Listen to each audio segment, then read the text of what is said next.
Hello ব্রিয়াস, আসসালামু আলাইকুম। এই কয়েলটা হচ্ছে আপনার 8টা কয়েলের মাথা। 8টা কয়েলের মাথা। এটা এমন এমন কাজ হয়েছে, ধরার মতন কোনো প্রসেস নাই। এখন কি পুরাটাই সন্দুক বিচ্ছিন্ন করে হারে এখন মাত্র 4টা টারবাই করবো।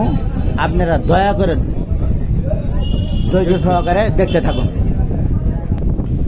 নতুন করে এখন 4টে কয়েল তারের মাথা বিচ্ছিন্ন করে 4টে মাথা দিয়ে এখন বর্তমানে কয়েলটা ফ্যানটা রানিং করে কাস্টমারের বোঝাই জানাবো। দয়া করে ধৈর্য সহকারে দেখতে থাকুন।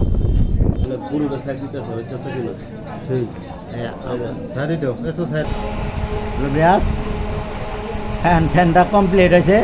ভালো লাগলে লাইক, কমেন্ট এবং শেয়ার করবেন। আসসালামু আলাইকুম।